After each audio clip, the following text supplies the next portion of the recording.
기후위기 비상행동의 특별방송 기후국회편의 마지막입니다. 1회와 2회에서는 기후국회의 의미와 기후국회가 다뤄야 할 정책과제 그리고 기후국회 활동 등을 폭넓게 다루었습니다. 그런데 좀 답답했던 게 정작 국회에 들어갈 준비를 하고 있는 정당들의 입장을 직접 들어보질 못했거든요. 21대 총선 후보 등록이 끝나고 본격적인 선거운동이 시작되었습니다. 불과 2주도 남지 않은 선거일인데 하지만 코로나19 사태와 사회적 거리두기 때문에 지역 후보들이 제대로 된 선거운동도 못하고 있는 상황입니다. 또 예기치 않은 위성정당 파동 때문에 정당도 그리고 유권자도 정신이 없습니다. 기후위기 비상행동도 정신이 없습니다. 무엇보다 안타까운 건 정책 선거가 거의 실종되었다는 그런 점이죠. 기후위기의 급박함과 대응의 절박함을 호소하려 했던 비상행동으로서는 너무나 슬픈 상황입니다. 그럼에도 이런 자리를 마련했습니다. 각 당에서 직접 나오셨으니 기후위기에 대한 책임 있는 정당의 인식 그리고 대응 방향 나아가서 각오까지 허심탄회하게 들을 수 있으면 좋겠습니다. 이제 각 출연자를 소개할 텐데 먼저 저는 기후위기 비상행동의 김현우입니다. 사회를 맡았고요. 저부터 먼 쪽부터 좀 인사를 직접 해주시죠. 녹색당부터요. 네, 안녕하세요.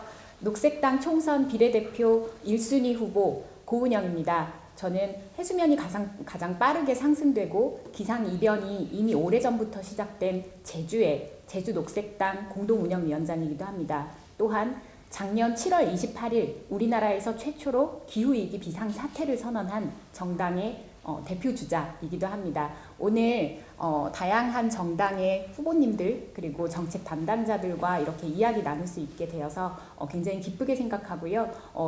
오늘의 이야기들을 좀 더 풍성하게 21대 국회에서 풀어나가도록 하겠습니다. 감사합니다.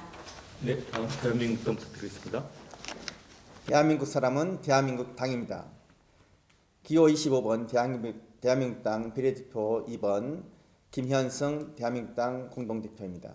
기후위기에 대해서 우리 주변에 있지 않은 눈에 보이지 않는 일들이 지구상에서 많이 일어나고 있습니다. 기후위기가 닥치는 현상에 대해서 우리 국민과 정치인과 기업들은 단순히 탄소세라고 하는 형태의 단어 또는 거기에 돈과 관련된 부분으로 기후위기를 바라보고 있는 것이 현실입니다. 그렇지만은 그 손과 세금이라는 것 이면에는 지구상에서 많은 사람들과 많은 동물들이 그리고 많은 생명들이 죽어가고 있고 생태 변화에 대해서 적응하지 못하고 위기를 겪고 있습니다. 이 자리를 통해 가지고 대한민국 전체가 함께 기후위기에 함께 내 마음이다, 내 생각이다, 내 주변이다, 내 삶이다라고 생각하고 대응하는 기회가 되었으면 좋겠습니다. 감사합니다. 네, 다음 민중당 부탁드립니다. 네, 안녕하세요. 민중당 기후위기 특별위원장이고 서울 중랑구 갑지역구의 총선 후보로 출마한 성추아라고 합니다. 네, 이번 20대 국회는 기후위기 대응에 있어서 무관심했고 무능했습니다. 오히려 우리 국민들이 앞장서서 기후위기 대응에 목소리를 내고 있는 실정입니다.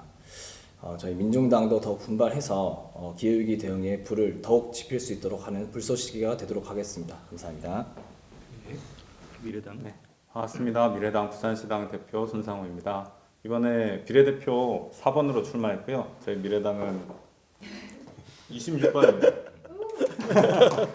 26번 미래당에 투표해 주시면 저희 미래가 주어질 것이고 투표해 주시지 않으시면 미래가 없을지도 모르니까 26번 미래당 꼭 기억해 주시고요. 제가 순서는 4번이지만 제가 가장 중요한 후보입니다. 아마 다른 후보들, 다른 당원들도 다 인정하실 겁니다. 제가 이번에 기후위기를 비롯한 환경에 대한 이야기를 주로 하기 위해 나왔습니다. 가장 중요한 후보 맞겠죠? 잘 부탁드리겠습니다. 네, 정의당 부탁드립니다. 네, 안녕하십니까. 정의당 생태에너지본부장 맡고 있는 이헌석입니다. 누구나 기후위기를 이야기하는 시대입니다. 이제는 북극곰 내지는 기후위기가 심각해지고 있다는 이야기는 초등학생들도 알고 있습니다. 이런 시대에 기후위기를 이야기하는 것은 이제는 위험하다, 문제가 심각하다는 것이 아니라 대안을 이야기할 때이지 않은가 생각합니다. 저희 당에서 그린뉴딜 경제위원회를 만들고 그리고 정의로운 전환에 대한 이야기를 시작한 것은 바로 그런 이유 때문입니다. 단순하게 위기를 말하고 그것이 문제라는 것을 에만 머물러 있는 것이 아니라 구체적으로 한국 사회를 어떻게 바꿔 나갈 것인가 그런 부분에 대해서 오늘 이야기할 수 있었으면 좋겠습니다. 그렇게 나와 있는 정의당의 다양한 그린뉴딜 정책들, 기후위기 정책들 오늘 함께 얘기해 볼 수 있었으면 좋겠습니다. 감사합니다.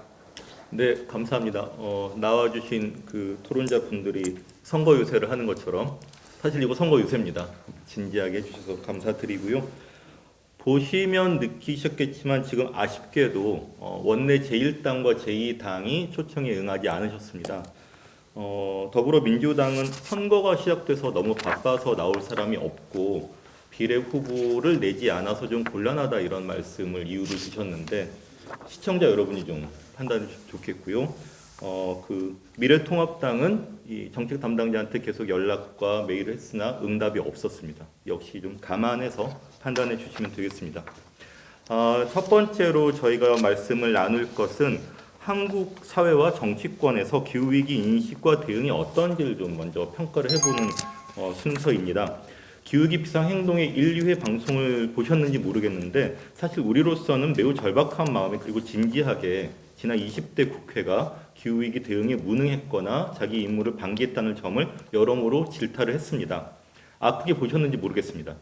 기후위기에 대한 한국 사회 그리고 행정부와 입법부의 태도가 어떻다고 보시는지 좀 평가를 들어보도록 하겠습니다. 이 순서대로 처음에 소개를 했기 때문에 이제는 계속 순서를 바꿔서 이제 질문을 드릴게요. 정의당부터 한국 정치권과 사회에서 기후위기 인식과 대응은 어떠했다고 생각하시는지 정당별로 2분 안에 말씀해 줄 것을 요청드리겠습니다. 네. 기후 위기가 실제로 존재하느냐라고 어느 정당에 물어보더라도 다 그렇다고 답합니다. 예, 다 환경 문제 심각하느냐 물어보면 다 심각하다 그러죠. 근데 왜 환경 문제가 해결되지 않을까요? 말로만 하기 때문입니다. 저는 이것이 지금 현재 정치권이 갖고 있는 기후 위기 문제의 핵심이라고 봅니다. 주위에서 위기다고 얘기하고 환경 문제가 심각하다고 얘기하니까 그것이 그냥 한국 사회의 중요한 문제라고 얘기한 지는 솔직한 얘기로 30년이 넘은 얘기입니다. 1990년대부터 환경은 이제 앞으로 중요한 키워드가 될 거라고 얘기를 했다는 거죠. 문제는 위기 인식이 아닙니다. 구체적으로 그럼 그 위기를 해결하기 위해서 어떤 대안을 밝히고 있느냐, 어떤 일들을 하고 있느냐가 나와줘야 된다고 생각합니다.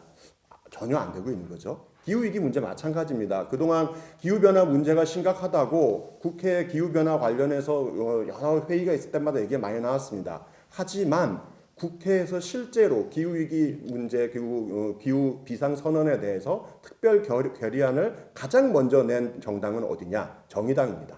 원내 정당으로서 저희는 기후 문제가 심각하다는 걸 인식하고 그것에 대해서 이제 국회에 결의안을 제출한 거죠. 이처럼 이제 구체적으로 원내에서 활동을 해야 되는 시기라고 생각합니다.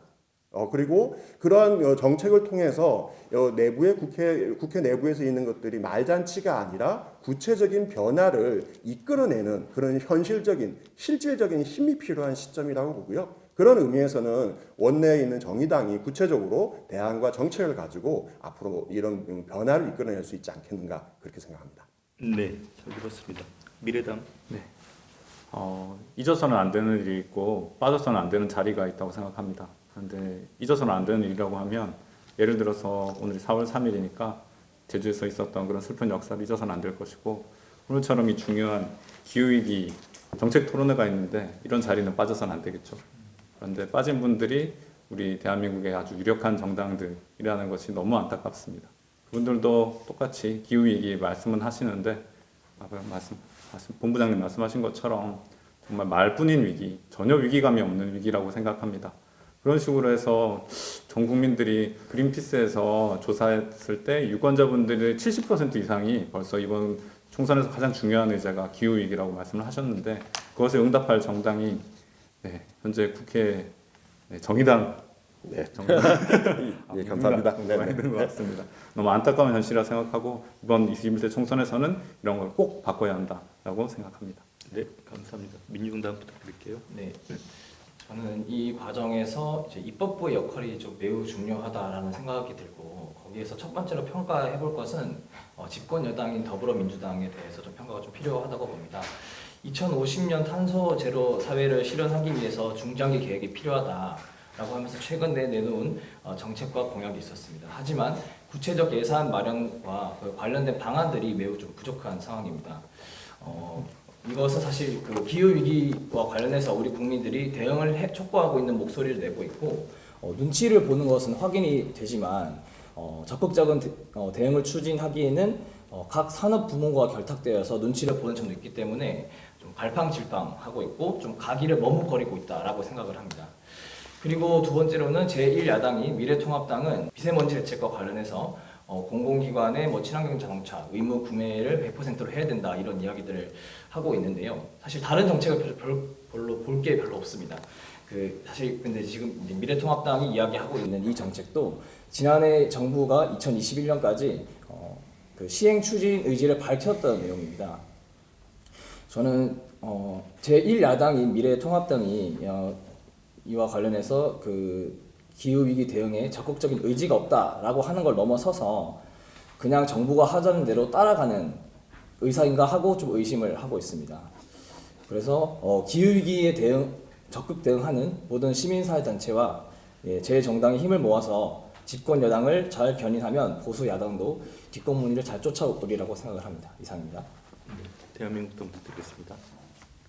네, 기후 위기를 발생하게 되는 가장 큰 이유가 이산화탄소의 문제를 이야기하고 있습니다. 이산화탄소의 문제는 가장 근본적인 원인으로 화석연료 그리고 내연기관 그리고 가정용 원료의 사용이 해당합니다. 그런데 이 부분들에 대해서 정치권은 구체적으로 대안을 내고 있지 않습니다.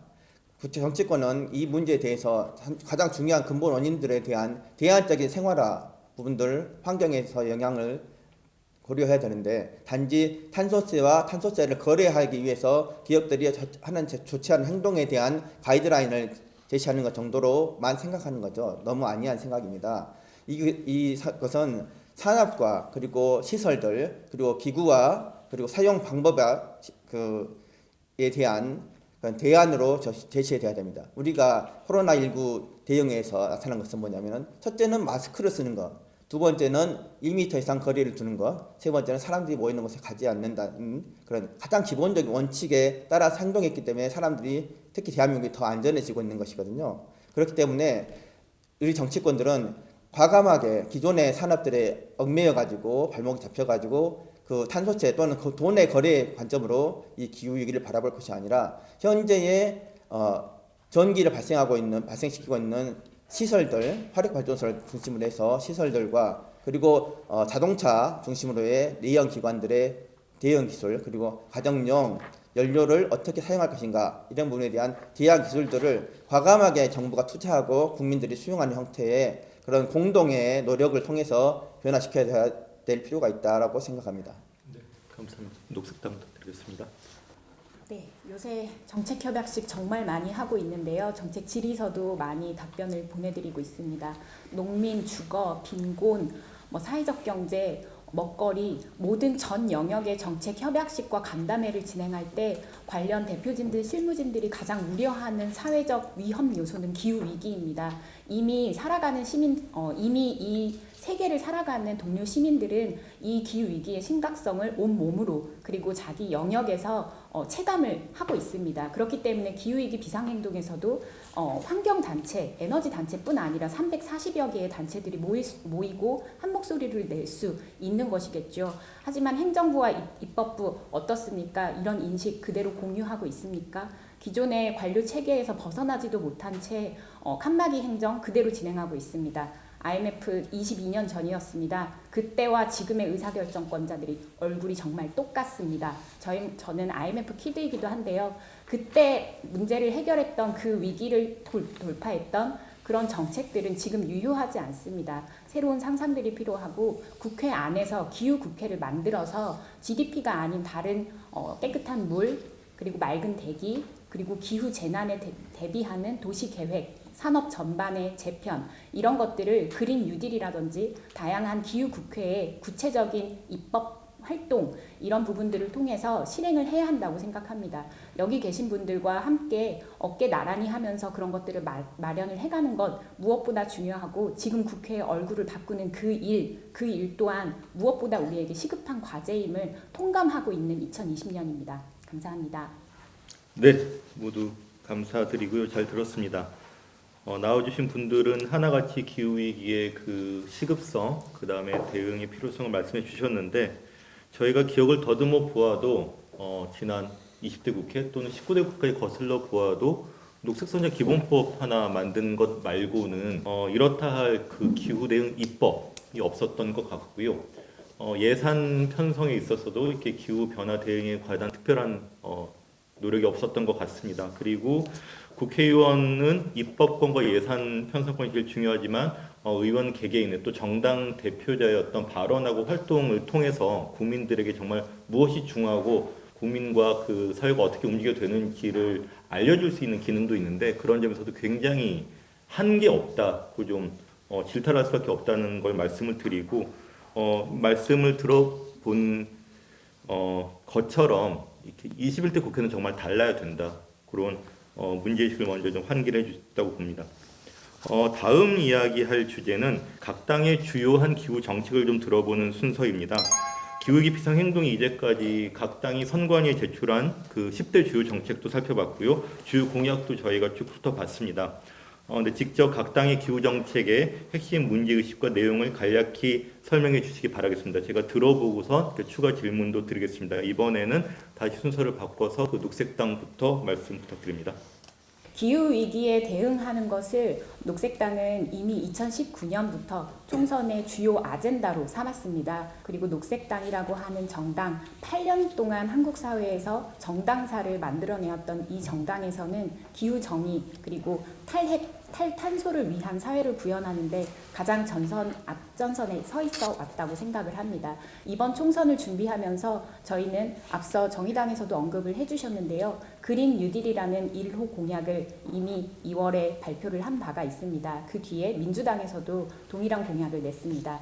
하지만 저희는 이 그린 뉴딜을 에너지 혹은 산업 또 다른 경제 성장의 논리에서 접근한 것이 아니라 이 새로운 사회적 계약을 실제로 온실가스를 배출하는 사회에서부터 온실가스를 줄이면서 녹색 일자리를 만들고 그 안에서 도시에서 우리가 안전한 삶을 살 수 있도록 서로 돌보는 삶을 살 수 있도록 하는 시민의 삶의 곁에 있는 그린 뉴딜을 채택을 한 바가 있습니다. 구체적으로는 기후위기 대응 기본법을 통해서 아주 높은 상위법을 통해서 국정과제의 1순위를 기후위기 대응으로 배치하는 것, 그리고 그 안에 다양한 위원회를 설치해서 구체적인 입법 활동을 보장하는 것, 이런 것들이 있습니다. 제가 추후에 자세히 설명을 드릴 기회가 또 있을 것 같은데요.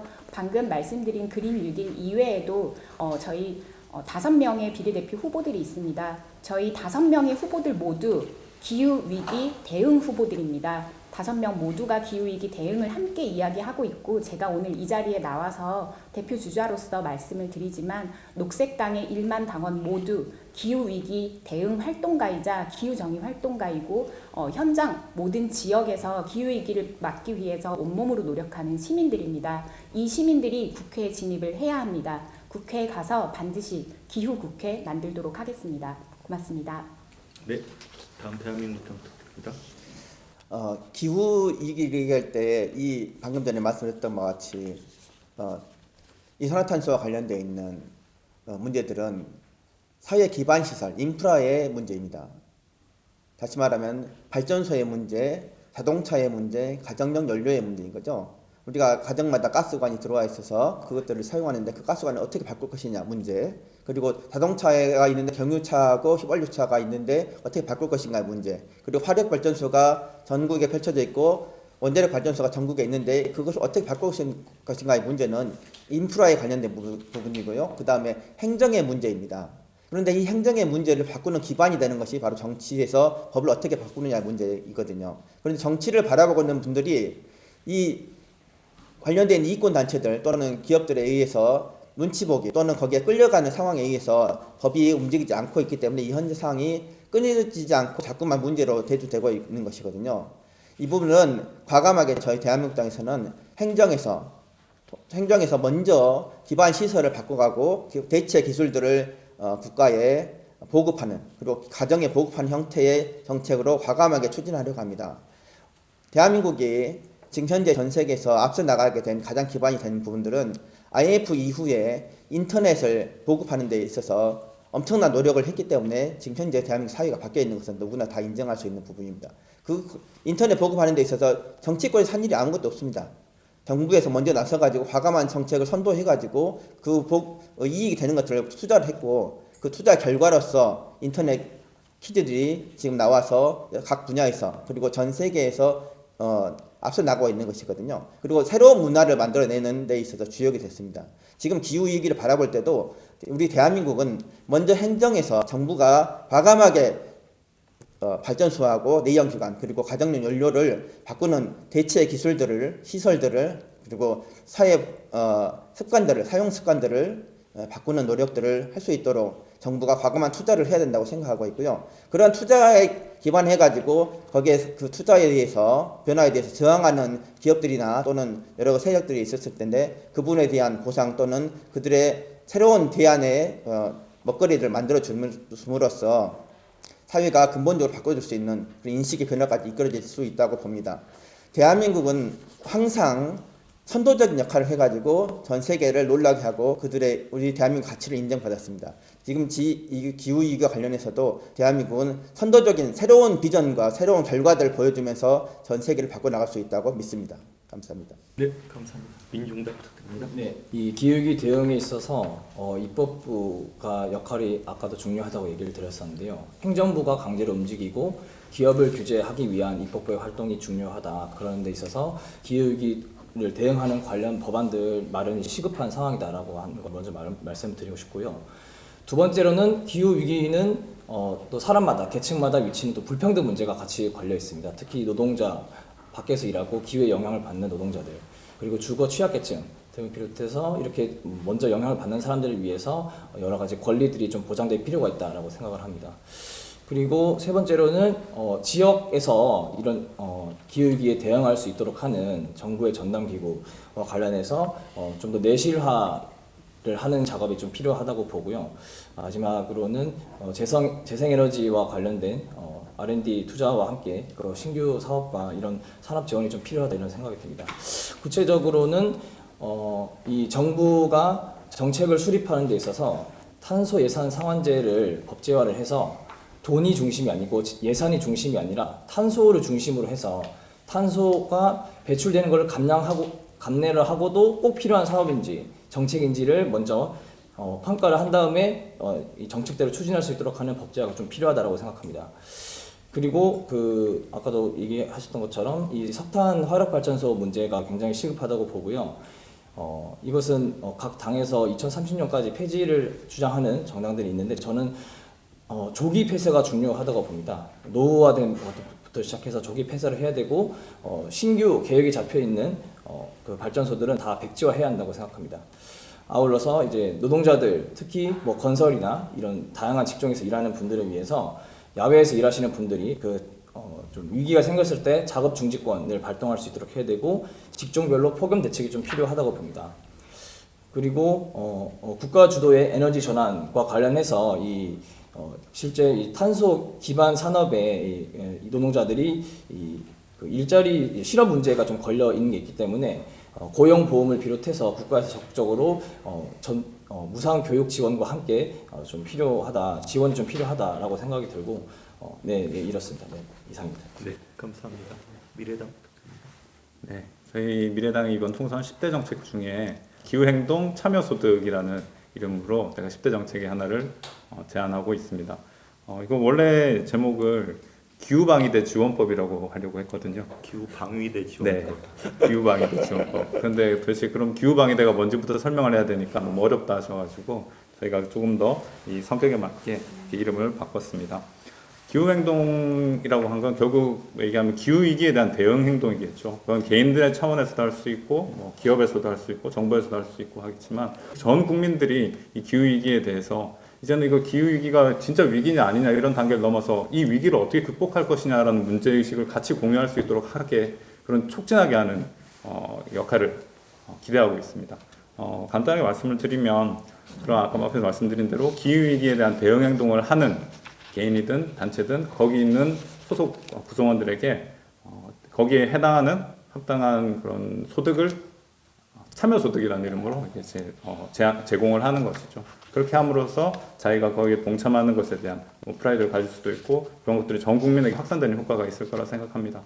개인적인 차원에서 이렇게 접근을 하는 것보다는 큰 틀에서 접근을 해야 되는 것 아니냐라는 이야기도 많이 있고 그린 뉴딜처럼 좋은 정책들이 있지만 저는 조금 다른 방향에서 좀 고민을 해봤고요. 그리고 여기 가장 중요한 부분은 그러면 도대체 기후 행동이 뭐냐? 라는 것이 국민적인 합의를 이끌어내야 되겠죠. 그리고 그 과정은 바로 공론화가 있을 수밖에 없고 그런 공론화를 통해서도 이렇게 행동하면 그리고 기업들은 이렇게 움직이면 기후위기를 막을 수 있겠구나라는 좀 뚜렷한 비전을 가지는 것이 중요하다고 생각합니다. 그런 것들을 같이 만들어내는 과정을 촉진하는 법으로서 기후행동 참여소득을 제안하고 있습니다. 네, 감사합니다. 정의당 부탁드립니다. 네. 아마 각 당에서 그 선거 때가 되면 이런 식으로 자료집을 한 개씩 낼 겁니다. 저희도 요번에 이제 냈는데요.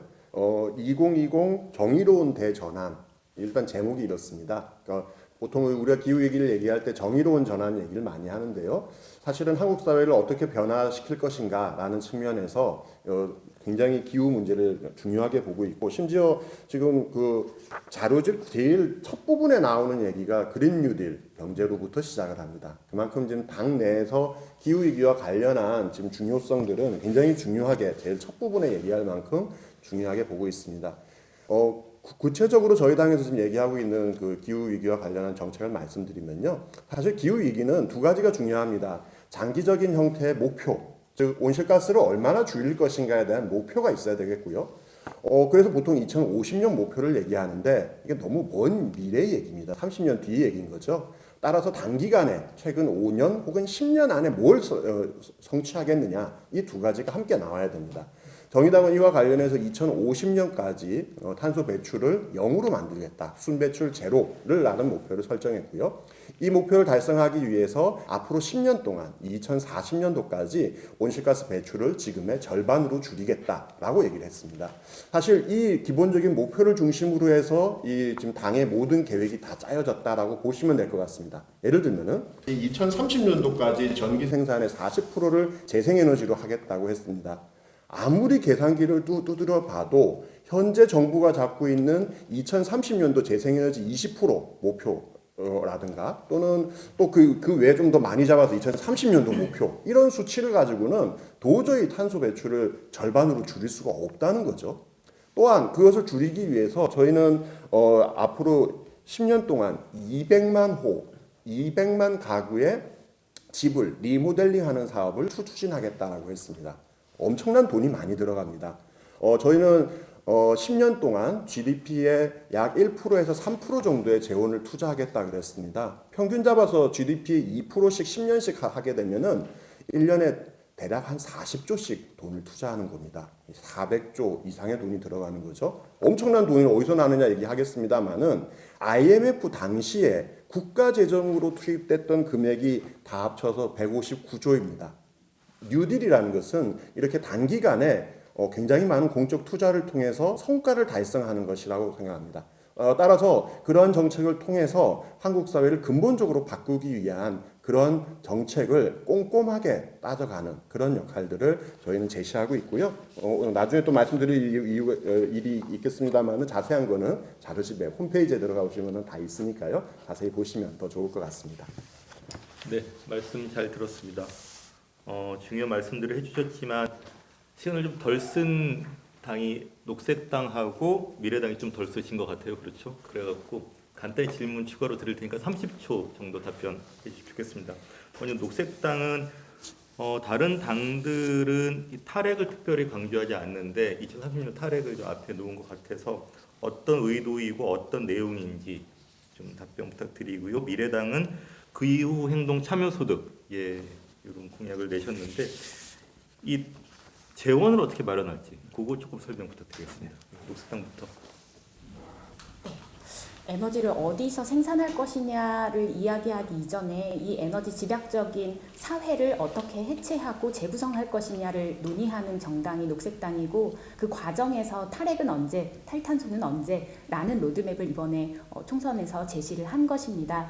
때문에 지역 에너지 이런 분권적인 이야기들을 할 때 당연히 고려되는 중요한 로드맵의 하나의 제안점이었다라고 말씀을 드리고 싶고요. 저희는 GDP의 2%가 아니라 다수의 유럽 국가들, 유럽에서 채택하고 있는 것처럼 3% 정도의 예산이 투자가 되어야 지금의 기후 위기를 막을 수 있다라고 생각을 하고 있고, 그리고 이 3% 기존의 경제 질서에 투입되는 것들을 가만히 놔두고 3%만 기후 위기 대응에 투자하겠다라고 하면 저는 그거 말짱 다 도루묵이다, 말장난이다라고 생각합니다. 기존의 토건 예산에 들어갔던 부분들, 그리고 지금 국토부에서 사용하고 있는 공항, 철도, 항만, 도로를 놓는 데 사용되는 회계, 특별회계 이런 부분들을 폐지하고 생태보건세로 돌리는 것들, 이런 것들을 저희는 구체적으로 재원 마련에 하나의 방안으로 제시하고 있고, GDP의 50%에 준하는 지금 이런 부동산에 잡혀있는 이런 돈들, 이런 부분들을 해체하기 위해서 3주택 이상 소유 금지 법안도 저희가 이번 총선에서 주요하게 연계된 공약으로서 발표를 한 바가 있는 점 말씀드리고 싶습니다. 네, 녹색당 추가 질의 답변 잘 들었고요. 미래당부터 드리겠습니다. 네, 미래당의 기후행동 참여소득 재원은 뭐 다들 어떻게 보면 짐작을 하실 것 같아요. 이 자리에 계신 분들은 짐작을 하실 것 같은데, 저는 당연히 환경세를 통해서 그것을 충당하는 것이 한목적적일 것이라 생각하고, 대표적인 것이 탄소세겠죠. 그래서 그런 탄소세를 재원으로 해서 이 기후행동에 참여하는 사람들에게 나눠주면 그럼 얼마를 받게 되는 거냐는 질문을 하시는데, 말씀드리는 과정에서 유추해 보실 수 있겠지만 정해진 금액을 받는 것이 아니라 탄소세를 통해서 혹은 탄소세를 비롯한 환경세를 통해서 걷어들인 재원을 거기에 참여한 그 개인 그리고 참여한 행동에 따라서 또 이거를 층위를 나눌 수도 있을 것 같아요. 여러 가지 기후행동에 참여하면 포인트를 높이 주고, 적게 참여하면 적은 포인트를 주고 이렇게 할 수 있기 때문에 요거 금액은 좀 가변적일 것 같습니다. 그 대표적으로 알래스카에서 진행되었던 그 석유를 재원으로 한 기본소득이 있었죠. 그것과 비슷한 개념으로 금액은 조금씩 차이가 날 것 같습니다. 네, 알겠습니다. 예, 이제 그 세 번째 토론 순서입니다. 그 기후위기 비상행동이 전달했던 4대 주요 정책 요구에 대한 각 당의 입장을 들어볼 텐데요.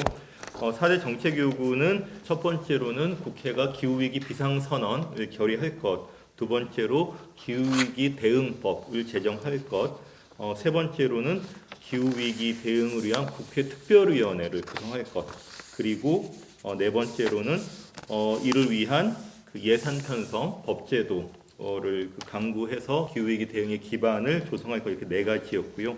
정식 선거 운동이 시작되기 전에 예비 그 선거 운동 기간이었는데요. 저희가 이렇게 그 평가를 하고 기자회견도 했습니다. 보시면 일단 그 다 전달이 된 건 아니었고, 이때 그 출마가 확실시 되는 정당을 중심으로 그 질문을 했다는 걸 좀 양해 부탁드리고요. 보시면은 더불어민주당은 정책 통일했지만은 의지 박약, 미래통합당은 응답도 없었고, 기승전 탈원전 정책 폐지도 굉장히 어렵습니다. 예, 이것만 강조를 하셨고, 정의당은 타의 모범, 민중당은 분발 기대, 국민의당은 한참 부족, 녹색당은 타의 모범, 이렇게 평가가 되었습니다. 여기에 대해서 억울하다는 당도 있을 수 있고요. 뭔가 좀 해명을 하고 싶다 이런 분들도 있을 것 같고, 근데 오늘 안 나오신 당들도 있지만 오늘 나오신 정당들은 어떻게 해명 내지는 그 자평을 하고 싶다는 말씀, 그 다음에 이 4대 요구가 정당하고 필요하다고 보는지, 그리고 그렇다면 20대 국회에서 어떻게 실현을 하기 위해서 노력을 할 수 있을 것인지, 그렇게 좀 말씀 부탁드리겠습니다. 각 정당별로 2분씩 부탁드리겠습니다. 이번에는 정의당부터 해야겠네요. 그런 건가요? 네네. 예, 그러겠습니다. 일단 저희는 이제 밑으로 그럴까요? 밑으로 내려가긴 했습니다만 타의 모범이라고 평가를 해주셨습니다. 일단 좋은 평가해 주신 것에 대해서 굉장히 감사하다는 말씀을 전해드리고 싶고요.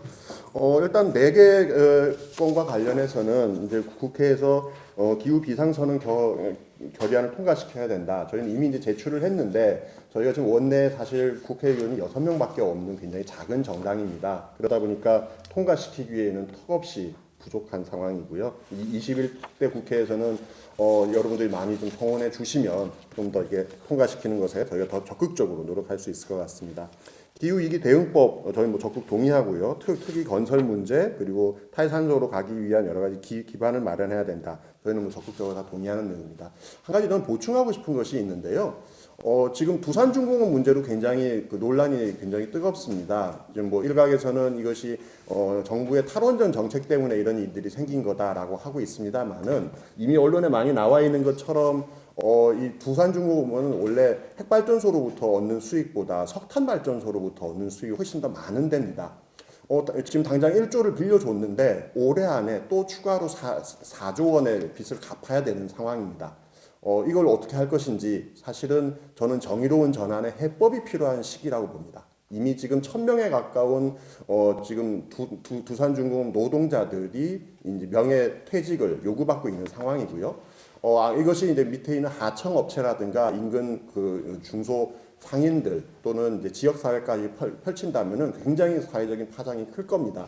저는 그래서 기후 위기 비상 행동에서도 좀 더 앞으로 나가서 이제 정의로운 전환에 대한 어떤 계획을 갖고 있는 것인지 이런 부분에 대해서 함께 좀 짚어주셨으면 좋겠다는 생각을 드리고요. 정의당의 경우에는 지금 공약으로 그린 뉴딜 전환 안전망 기금을 만들어서 그 기금을 바탕으로 해서 여러 가지 이제 교육을 시킨다거나 또는 사회적인 대출 프로그램 또는 지역 사회를 위한 프로그램들을 진행하겠다라는 공약을 밝힌 바 있습니다. 그 부분도 함께 이거 논의가 됐으면 좋겠습니다. 네, 감사합니다. 네, 저희 미래당도 이걸 제안을 빨리 또 받아서 그리고 저희 정책을 발표하면서 참여를 했었어야 되는데 제가 조금 참여를 못한 것이 너무 안타깝고요. 그리고 아까 평가에 나왔던 것처럼 타협 모범이 되시는 정당들이 계셔가지고 그런 정책들을 기반으로 해서 저희도 또 어떻게 보면 좀 더 강론이라고도 할 수 있을 그런 기후행동 참여서도 같은 정책을 만들 수 있었습니다. 그리고 아까 말씀하신 것처럼 기후위기 비상행동의 4대 요구는 앞에 말씀드린 그 타협 모범이 되는 정당들과 더불어서 이 기후위기가 실제적인 위기라는 것을 딱 그 틀을 만들어주는 기본적인 과정이라는 생각이 들고 이런 위기의식이 없는 상태에서는 어떤 행동을 만들어낼 수 있는 그런 실질적인 솔루션은 나올 수 없을 거라고 생각합니다. 그런 기본이 되는 제안들이기 때문에 이것에 대해서 당연히 찬성할 수밖에 없고 네, 그것에 대해서 미래당도 뭐 10분 동의하고 함께 하고자 하는 의지가 있습니다. 그리고 아까 앞에 정의당에서 이제 본부장님이 네, 의원이 6명밖에 없는 정당이라고 하셔가지고 죄송합니다. 네, 죄송합니다. 그런 네. 배부른 말씀해주시면 죄송합니다. 저희 네. 배가 더 고파집니다. 그런데 정말 말씀하신 것처럼 6명 너무 적습니다. 정말 더 많은 우리 기후 의원들이 국회에 들어가야 되고 미래당도 국회에 들어가서 기후 의원으로서 함께 하도록 하겠습니다. 네, 민중당 부탁드립니다. 네. 그 민중당은 분발 기대로 평가를 받았는데 더 분발하겠습니다. 네. 먼저 그 4대 요구안에는 당연히 동의를 하는 바이고 이제 구체적으로는 뭐 정의당이나 녹색당에서도 이야기하듯이 2030년까지 50% 탄소 배출 50% 절감, 그다음에 2050년까지 무배출을 만들어야 한다고 저는 주장을 합니다. 그 사실 뭐 넷째로 이야기를 하는 경우도 있지만 이것은 좀 그 탄소 처리하는 방식 과정에서 실제 세워 나가거나 이런 여러 가지 한계들이 있기 때문에 배출 자체를 없애는 과정으로 가는 게 전 맞다라고 하는 생각을 덧붙이고 싶고요. 그 기후위기 대응법은 당연히 모든 여기 계신 모든 분들이 동의를 하실 텐데 저는 여기에 꼭 아까 말씀드렸듯이 들어가야 될 제도가 이제 탄소 예산 상한제를 꼭 넣어서 정부에서 추진하는 공공 정책들의 탄소 예산제를 시행해서 필요와 평가성을 검토한 뒤에 정책을 추진할 수 있도록 하는 강력한 제동적 법안이 필요하다 이렇게 보고 있습니다. 아울러서 그 기금, 녹색 전환 기금 이런 것들을 마련하기 위해서 좀 필요하다고 좀 보고 있고요. 그 특별위원회 같은 경우에는 그 국회에 있는 수많은 상임위원회, 특별위원회에 아까 얘기했듯이 그 탄소 예산 이런 것들 또 기후위기에 대응할 수 있도록 하는 여러 가지 권한들을 특별위원회에 많이 부여를 해서 제동을 실제 걸 수 있는 국회 내에서도 제동을 걸 수 있는 제도들이 좀 필요하다라고 생각을 좀 하고 있습니다. 아울러서 그 예산 편성과 법제도와 관련해서도 말씀을 드렸듯이 탈탄소 사회로 나아가기 위해서 좀 그것들이 좀 필요하다고 당연히 보여지는 거고, 구체적인 예산 마련과 이런 것들을 아까 얘기 드렸던 기후위기 대응법 안에 많은 것들을 포괄해서 특별법 형태로 만들어야 된다, 이렇게 주장을 하고 있습니다. 이상입니다. 예, 대한민국당은 기후위기 비상행동의 정책들에서 전적으로 동의했습니다. 더 나아가서 저희는 이 제안하시는 것들이 사실상 실제로 우리가 기후위기가 해소됐을 때 사회를 어떻게 만들고 얼마나 빨리 만들 것이냐고 관점에서 봤었을 때는 굉장히 소극적인 행동이라고 사실상 꼬리 정도에 해당하는 그런 제안들이거든요. 꼬리를 흔들어 가지고는 몸통이 움직이지 않습니다. 실제로 저희가 대한민국을 바꿔서 새로운 대안적인 기술과 새로운 사회를 만들어 가면서, 그리고 전체를 최소한 10년 안에는 현재의 문제점을 완전히 해소하는 형태의 방식으로 이 문제를 돌파해야 된다고 생각합니다. 저는 이제 물리학을 전공을 했기 때문에 이 관련된 기술들에 대해서 상당히 많이 전문 지식을 가지고 있는데요. 현재 화력발전이라는 원자력발전소는 이제 이산화탄소, 그리고 바닷물의 열교환을 통해서 원자력 에너지가 바다로 들어가서 온도를 올피는 이런 문제들이 있는데, 그 단위는 에너지로 보면은 기가와트 또는 테라와트 단위의 상황에 해당하고요. 자동차 또는 가정용 연료는 킬로와트 단위에 해당하고, 개인 통신에 대한 것들은 수십 와트 단위의 에너지에 해당합니다. 각각의 에너지 규모에 따라 가지고 현재 지구상에 나와 있는 여러 가지 기술들은 거의 완성된 기술, 그 각각의 그 에너지 단위들을 대체할 수 있는 기술들이 다 와 있다고 할 수 있습니다. 그래서 그런 부분들을 저희 대한민국당에서는 정부하고 과감하게 투자를 통해 가지고 새로운 기술들이 현재의 기반 시설들과 사용 환경들, 습관들을 바꿀 수 있도록 최대한 노력을 해 가지고 실제로 변화가 일어날 수 있도록 하겠습니다. 감사합니다. 네, 감사합니다. 녹색당이요. 네, 녹색당도 타의 모범이었죠. 네, 평가해 주셔서 감사드리고요. 그리고 좀 더 나아가서 이런 요구들도 있었으면 좋았겠다 싶은 것이 있습니다. 정의당 6석 있다고 말씀하셨는데요. 국회에서 그 6명 모두가 기후 국회의원으로서 활동을 하셨었는지, 그리고 지금의 당선이 유력화되는 앞순위 후보들이 과연 모두가 다 기후 국회를 위해서 사생결단의 마음으로 국회 활동을 할 수 있는 정도의 스피커들인지에 대해서 이 부분 정의당뿐 아니라 지금 이 자리에 없는 유력 정당들도 저는 이 부분에 대한 진지한 검토 필요하다고 생각하고, 그 요구를 기후위기 비상행동에서 꾸준히 좀 해주셨으면 하는 생각도 좀 있습니다. 국회에 가서 실제로 예산을 만들어내고 하는 것도 좋지만, 저는 시민 진영에서 분명히 할 수 있는 다양한 상상들이 있을 것이라고 생각을 합니다. 예컨대 지금 코로나19 사태로 인해서 유럽에서는 아주 많은 굉장히 급진적인 정책들이 논의가 되고 있습니다. 운동의 영역에서도 마찬가지고요. 병원부터 그리고 공공사회 인프라 자산에 대한 정말 급진적인 국유화 정책, 공유화 정책, 이런 것들이 좀 쏟아지고 있는데, 이런 것들도 기후위기를 막을, 그리고 대응을 할 수 있는 여러 연결된 연장선상에서 다양한 아이디어를 제시하고 기획재정부 해체가 요구일 수도 있다고 저는 생각합니다. 이런 것들을 함께 좀 상상을 해봤으면 좋겠다라는 생각이 들고요. 4가지 모두 다 동의하지만 특히 두 번째 기후위기 대응법은 저는 저탄소 지금 녹색성장 기본법이 있죠. 저는 이것을 폐기하고 기후위기 대응법을 기본법, 상위법으로 만들어서 정말 전 국가적인 결의를 통해서 방금 그 기후위기 비상행동에서 제안했던 모든 것들을 이뤄내야 된다라고 생각하고 있습니다. 네, 다 말씀 잘 들었고요. 기후위기 비상행동의 4대 정책 요구는 굉장히 타당할 뿐만 아니라 그것만으로도 부족하다라는 말씀을 많이 해주셨습니다. 근데 6명이 많으냐 적으냐라는 얘기도 나왔지만, 이런 4대 요구가 실현이 되려면 상식적으로 300명의 국회의석 중에 과반 이상이 동의를 해야 되는 것 아니겠습니까? 그래서 오늘 나와주신 분들 정당을 포함하여 더욱더 분발하고 자극을 하고 좀 뭔가 좀 엄청난 압박을 하지 않으면 사실 쉽지 않다, 그런 좀 생각은 좀 들고 말씀을 드리겠습니다. 이번에는 그 쟁점 질문 상호 토론 시간입니다. 그래서 한 정당에서 나오신 분이 한 정당을 지정해서 이렇게 질문을 하고 답변을 하는 것이고요.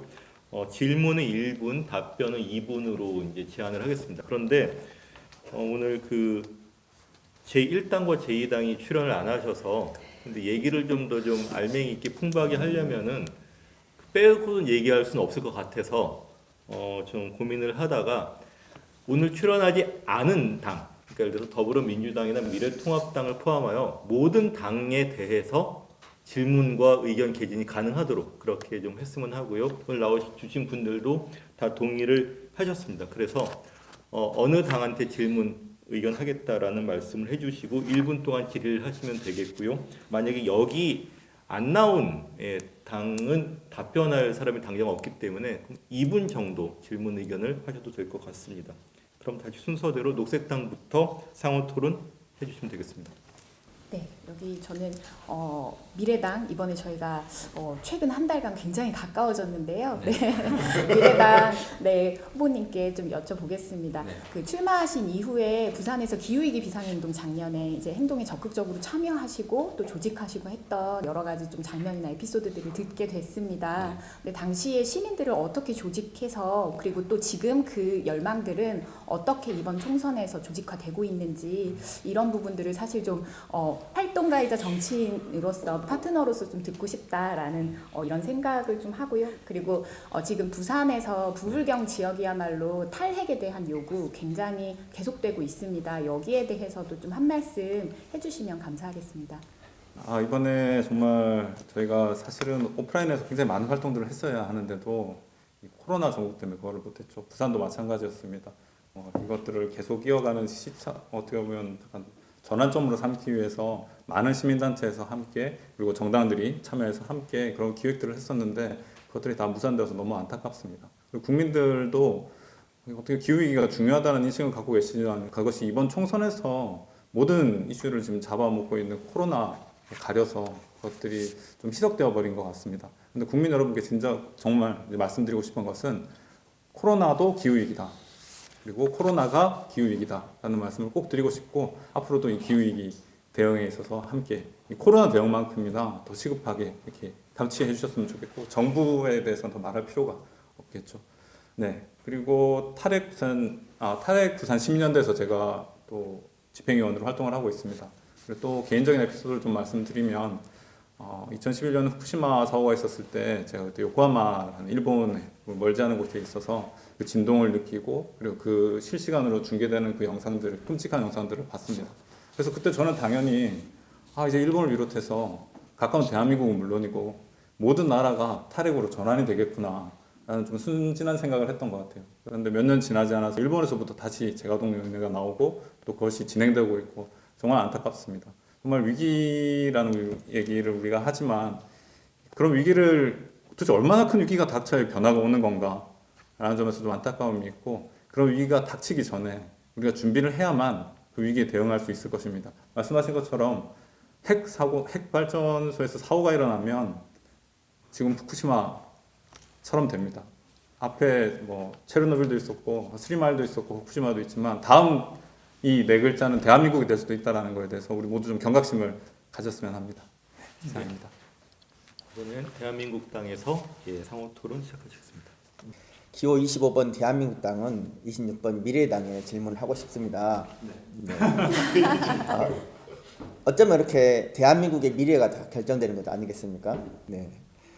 기호 25번 대한민국당에서는 지금 현재의 특히 부울경의 기후위기 문제를 바라보는 관점에 대해서 새로운 제안을 하고 싶습니다. 뭐냐면은 화력이나 원자력이나 또는 발생하는 그런 기후 문제가 발생하는 원인들이 대부분 에너지 발생 장치에서 원자력 발전하는 부분하고 그 다음에 화력을 태우는 부분 이렇게 생기고 있고 그 산업에 종사하는 인력들의 대부분은 실제로 90% 이상이 그 발생 원인 자체하고는 상관이 없는 곳에 존재하고 있거든요. 그런데 그 기후위기에 저항하는 사람들은 그것을 통째로 묶어가지고 저항을 하고 있어요. 그래서 이런 부분들을 감안해가지고 새로운 에너지원들을 개발하는 데 있어서 미래를 위해서는 그 기후위기에 대응하는 사람들이 산업 구조를 새로운 재편할 때 그 영향이 적다라고 하는 부분과 새로운 대안을 가져갈 수 있는 방향에 대해서 접근할 수 있도록 새로운 얘기를 했으면 좋겠는데 의견을 듣고 싶습니다. 네. 그 부분 어떻게 보면 좀 정의로운 전환 이야기도 될 수 있을 것 같습니다. 거기 종사하시는 분들이 계시고 이게 이 전환 과정에서 이 누군가의 밥그릇이 걸린 문제가 되면 우리가 최근에 봤던 뭐 타다 문제처럼 택시 기사님들의 그런 밥그릇 문제 이런 것도 다 연결이 되어 있잖아요. 그래서 아까 제가 제안드렸던 그리고 미래당에서 제안하고 있는 기후행동 참여소득에 있어서도 그런 정의로운 전환 부분이 분명히 반영되어야 될 거라고 봅니다.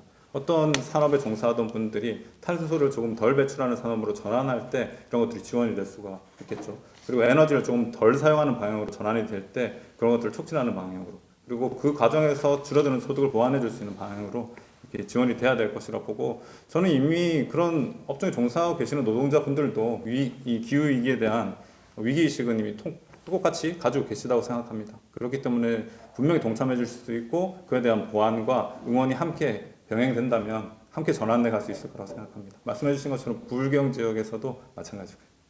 네, 감사합니다. 민중당 상호 토론 듣겠습니다. 저는 그 녹색당에게 질문 드리고 싶은데 다른 것보다도 저는 사실 이 그린 뉴딜이라고 하는 명칭이 사실 뉴딜 정책에서 나온 거고 경제 정책에서 시작된 거지 않습니까? 그리고 이제 미국의 이제 오카시아 코르테즈가 그 기후위기 대안으로서 제시했던 걸로 알고 있는데 사실 녹색당이 주장하는 방식 기후위기 대응에 대한 방향은 탈성장이라고 생각을 합니다. 그렇게 또 얘기를 하시고 계시기 때문에 이와 관련해서 이 용어의 다른 용어로서 대체가 좀 필요하다고 생각하지 않으신지 좀 견해를 좀 듣고 싶습니다. 네, 그린 뉴딜이 유럽에서는 그린 딜이라는 이름으로 실제 집행 단계에 있습니다. 그린 뉴딜 지금 전 세계적으로 기후 위기를 어떻게 대응하면서 사실 기후 위기 대응하면서 사회를 이제 어떻게 재개편하고 어떻게 우리가 살 수 있는가, 대전환을 어떻게 이룰 수 있는가라는 질문에 각 국가별, 각 정당별, 정치인별로 자신만의 정책 패키지를 만들어간다라고 저는 생각을 합니다. 이게 아이들 그 키드의 감각으로 이게 레고 블럭 같다라고 늘 생각을 하는데요. 녹색당 말씀하신 대로 탈성장 기조에 가깝습니다. 때문에 그린 뉴딜을 떠올리면서 이제 녹색 성장을 떠올리시는 분들과는 결이 굉장히 다른 레고 블럭을 갖고 있다라고 말씀을 드리고 싶고요. 그렇기 때문에 3주택 이상 소유 금지라든지 그리고 여러 가지 세제 자체를 완전히 폐지하거나 새로 만드는 이런 방향으로 가고 있다라는 점을 좀 말씀드리고 싶습니다. 결국 녹색 일자리를 어떻게 만들어내는가, 의료, 돌봄, 안전, 교육, 문화예술, 지속가능한 에너지 이런 부분으로 우리가 산업을 어떻게 재편하고 도시를 어떻게 재편할 것인가를 많이 담고 있는 정책이 이제 그린 뉴딜이고요.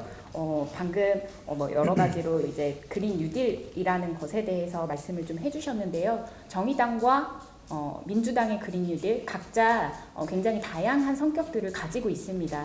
때문에 이런 것들을 배치해서 비교해보는 것 이것도 한 가지의 관전 포인트라고 저는 말씀을 드리고 싶고 과연 에너지와 경제만 재편하면 되는 것인가 사회 전반의 재편을 얘기하는 그린 뉴딜이 지금 우리가 이야기하는 기후위기를 가장 잘 막을 수 있는 방안이 아닌가라고 좀 자평하고 싶습니다. 감사합니다. 네, 이번엔 미래당 차례입니다.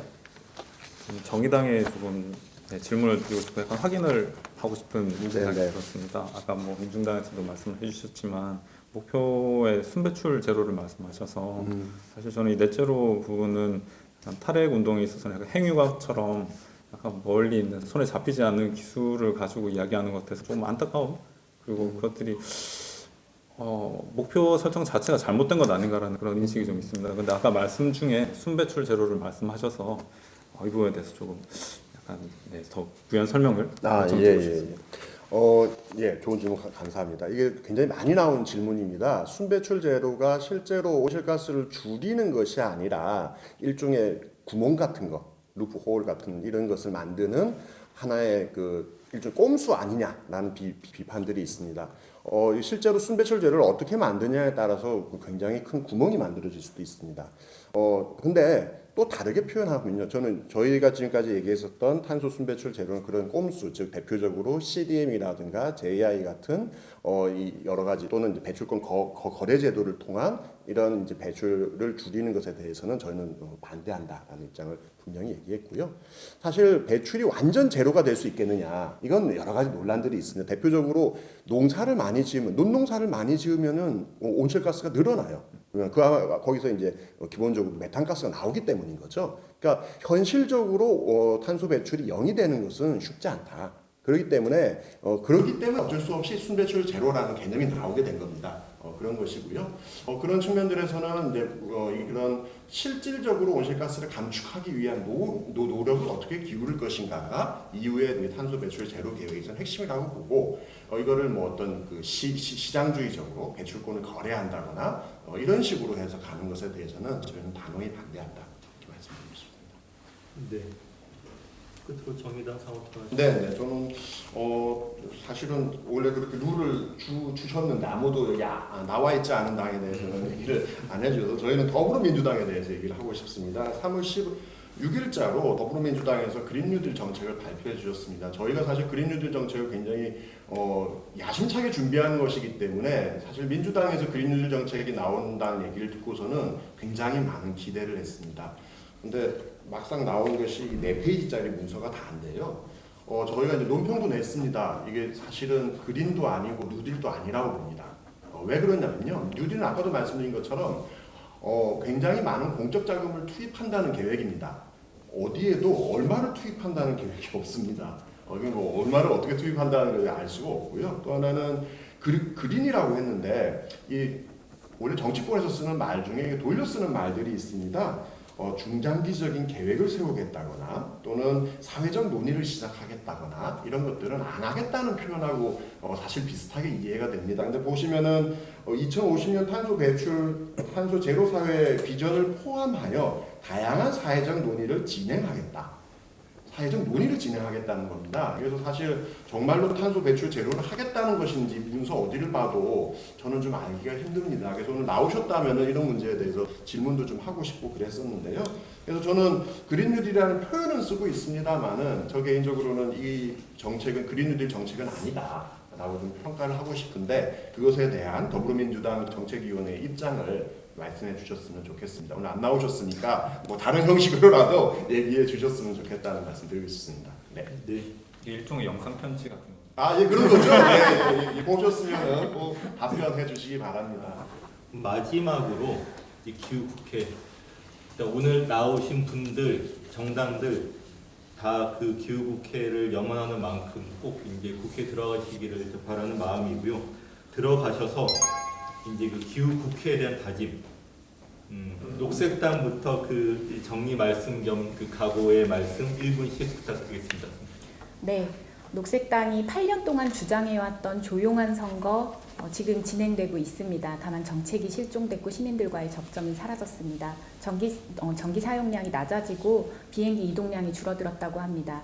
많은 면세점의 매출이 떨어지고 있습니다. 어떻게 보면 녹색당이 추구하고자 했던 세상에 한 걸음 더 다가갈 수 있다라고 단편적으로 생각할 수도 있는 세상이 찾아왔습니다. 하지만 이제서야 알게 됩니다. 그런 세상이 다가왔을 때 누가 가장 고통받고 전환의 길목에서 피해를 받는 당사자인 것인지 저희는 2020년 너무나 뼈저리게 뼈 아프게 준비하지 못한 피해에 대해서 목도하고 있는 것 같습니다. 기후국회 21대 국회에서 당연히 만들어서 이 감당할 수 없는 준비하지 못한 이런 피해들을 최소화하고 사회 주체들이 공정하게 분담하는 그 일을 만들어야 됩니다. 기후위기 대응 기본법을 통해서 정의로운 전환위원회 그리고 시민들이 대응의 주체가 될 수 있도록 시민의회 만들고 2030년 화력발전소 중단시키고 이런 정책들, 입법 활동들 구체적으로 해야 합니다. 기후위기 대응 특위 제안하신 대로 반드시 만들어야 하고요. 기후국회의 모습을 만드는 일, 기후국회의 타이틀만 만든다고 되는 일이 아닙니다. 얼굴을 바꿔야 합니다. 여러분의 손에 그 얼굴을 바꾸는 일이 달려 있습니다. 녹색당이 21대 국회, 기후국회로 만들겠습니다. 기후위기 막을 녹색당을 국회로. 감사합니다. 네, 대한민국 부탁드립니다. 기호 25번 대한민국당은 국민 여러분께 새로운 질문을 던지고 싶습니다. 실제로 이 기후위기가 발생하는 것들은 온난화에 영향을 주고 있는데요. 온난화의 이유는 근본적으로 지구가 거대한 바다를 통해서 이산화탄소를 흡수하고 배출하는 형태의 일종의 그런 관리기를 하고 있는데 인간이 사용하고 있는 전통적인 에너지 발생 방법이 그 용량을 넘어섰기 때문에 지금 기후위기가 발생하고 있는 것이거든요. 지금 시점에서 이러한 질문에 대한 것은 이제 인간은 전통적인 화석 연료의 방법이 아니라 새로운 최첨단의 기술적인 방법을 통해 가지고 과학을 이용해서 사람과 습관을 바꿔가면서 새로운 더 인간이 사용하고자 하는 더 행복하고 편안한 사회를 위해서 더 많은 에너지, 무한한 동력과 에너지를 사용할 수 있는 방식으로 우리가 방법을 바꾸는 그런 획기적인 전환을 통해서도 얼마든지 이 문제를 해결할 수 있다고 생각합니다. 그렇기 때문에 대한민국당은 과감하게 제시를 해서 제안합니다. 정부와 국회는 대한민국당이 선도돼서 하는 그런 접근들을 따라와서 새로운 방식으로 더 많은 국민들이, 더 많은 사람들이 새로운 동력과 새로운 에너지를 통해서, 깨끗한 에너지를 통해서 현재의 기후 위기를 극복하고 더 밝고 아름다운 사회를 만들 수 있도록 생활할 수 있는 그런 기회를 만들 수 있다고 제안하고 있습니다. 대한민국당 25번 잘 봐주시고요. 저희가 제시하는 정책들을 보시면서 어떻게 하는 것들이 현재의 문제를 획기적으로 전환하는 것인지 살펴봐 주시면 감사하겠습니다. 현재의 문제를 바라볼 때에 소극적인 방식으로 바라보는 것이 아니라 지금의 코로나19 문제를 대한민국은 위기를 기회로 전환시켜서 전 세계를 선도하는 지도자 국가로 전환하고 있는 상황입니다. 이와 마찬가지로 현재 기후 문제를 대한민국이 새로운 기술과 최첨단 기술을 이용해서 대한민국 당이 선도하는 정책에 따라서 대한민국이라는 나라가 전 세계를 리드하고 새로운 먹거리를 만들 수 있는 그런 기회가 되도록 함께 도와주시면 감사하겠습니다. 기호 25번 대한민국당입니다. 감사합니다. 네, 감사합니다. 민중당. 네, 국회가 존재할 수 있는 이유는 국민이 있기 때문입니다. 근데 지금 국회에는 상위 1% 특권층이 되어서 기득권을 견제해야 될 세력이 기득권의 일원이 되었습니다. 하지만 우리 국민은 이미 기후위기에 대해서 크나큰 문제의식을 가지고 있고 각 지역과 부문별로 적극적인 대응을 하면서 꿈틀대고 있습니다. 하지만 지금 국회는 또 위성정당을 만들어서 민주주의를 흔들고 꼼수가 난립하는 국회로 또다시 예상이 되고 있는데요. 이미 우리 국민들의 움직임이 진행이 되고 있기 때문에 국회를 가장 강력하게 견제할 수 있는 세력은 바로 우리 국민들이라고 생각합니다. 한국 사회가 심각한 위기에 처했을 때마다 구제를 해왔던 것은 바로 우리 국민들이었습니다. 손가락을 두드리고 거리로 나섰던 모든 시민들이었습니다. 기후위기 대응을 위한 좋은 정책과 함께 국회를 압박하고 기득권에 맞서 싸우는 행동들이 필요합니다. 함께 꾸는 꿈은 현실이 될 것입니다. 기후위기가 이미 진행 중인 이 시기에 함께 마음을 모아서 회색이 아니라 녹색 전환을 위한 기회가 될 수 있게 민중당도 함께하겠습니다. 감사합니다. 네, 감사합니다. 미래당이요? 네, 한 번 더 써먹겠습니다. 네, 기호 26번 미래당입니다. 이번 총선에서 저희가 얘기하고 싶은 단 한마디는 세대 교체입니다. 저희 국회를 구성하고 계시는 대부분의 분들은 산업화 혹은 민주화 세대라고 불리시는 분들이 다수인데요. 그분들 참 열심히 사셨고 대한민국 산업화와 민주화를 이뤄내셨습니다. 근데 그러한 방식이 이렇게 양지만 있었던 건 아닌 것 같습니다. 분명히 어두운 면도 있었고 그분들이 열심히 하면 할수록 사실은 기후위기는 더 심각해지는 부분도 있을 수 있다고 생각합니다. 기후위기에 대한 감수성은 세대마다 차이가 있고 대한민국은 이미 이 기후위기 극복을 통해서 일상적인 삶의 행복을 지속 가능하도록 하고자 하는 제2의 툰베리들이 많이 있다고 생각합니다. 그런 사람들이 다 국회에 들어가야 하고 그렇게 했을 때 우리가 세대 간의 조화도 이룰 수 있고 기후위기도 막을 수 있다고 생각합니다. 이번 총선에서 26번 미래당이 국회에 진출해서 그런 세대 교체, 그리고 세대 간의 조화를 반드시 이뤄내도록 하겠습니다. 감사합니다. 네, 끝으로 정의당 드립니다. 예, 기후 문제 심각합니다. 이걸 극복하지 않는다면 우리에겐 미래가 없을 겁니다. 근데 이렇게만 이야기하는 것으로는 기후 문제를 해결하기 힘들다라고 생각합니다. 지금 전 국민이 코로나19로 인해서 고통을 받고 있습니다. 그리고 공장이 멈추었고 자동차가 멈추었고 전기를 적게 쓰고 있습니다. 이렇게 줄인 온실가스는 불과 몇 프로에 불과합니다. 정말 우리가 온실가스를 하나도 배출하지 않으려면 지금 있는 시스템 그대로 온실가스를 배출하지 않으려면 우리 전 국민이 겪고 있는 고통의 몇십 배의 고통이 생길 겁니다. 기후위기 문제는 그 문제의 심각성만큼이나 그것을 극복하는 방안도 굉장히 촘촘하게 짜여져야 됩니다. 앞으로 우리가 어떻게 한국 사회를 온실가스 없는 대한민국으로 만들 것인가라는 것을 이제 고민해 들어가야 되는 필연적인 이유는 전 바로 여기에 있다고 생각합니다. 21대 국회에서 다양한 정당에서 기후 위기를 이야기하는 것이 필요하다고 생각합니다. 지금까지 에너지 문제를 둘러싸고 정쟁하고 대결하고 싸웠다면은 이제는 어떻게 이 문제를 풀어나갈 것인지에 대해서 머리를 맞대고 대안을 마련해야 된다고 생각합니다. 저는 그 이야기의 중심에 노동자들, 서민들, 그리고 우리 이 기후 문제를 고민하고 있는 많은 사람들이 중심에 서야 된다고 생각합니다. 저희 정의당 그런데 더욱더 열심히 노력을 해서 이 기후위기 극복을 바탕으로 대한민국을 어떻게 다시 재탄생시킬 것인가, 정의로운 대전환을 이룰 것인가에 대해서 더 적극적으로 고민하고 치열하게 국회에서 싸우겠습니다. 기호 6번 정의당 꼭 지지해 주시기 바랍니다. 감사합니다. 네, 감사합니다. 오늘 그 기후위기 비상 방송 3회 방송에서는 각 정당의 솔직한 이야기를 듣고 고민과 의지를 확인할 수 있었습니다. 오늘 나오신 분들은 각 당에서 기후 정책에 대한 이해가 높으신 분들이지만 당 전체를 더욱 적극적으로 움직일 수 있도록 분발 부탁드리고요. 또 오늘 출연하지 않은 정당들도 기후 위기 그리고 기후 국회의 절박감을 부디 이해하고 활동해 주시기를 바라겠습니다. 그리고 이 비상 방송의 청취자, 유권자 분들도 기후 국회, 기후 정당, 기후 후보가 이번에 중요한 선택권가 될 수 있도록 고심해 줄 것을 당부드립니다.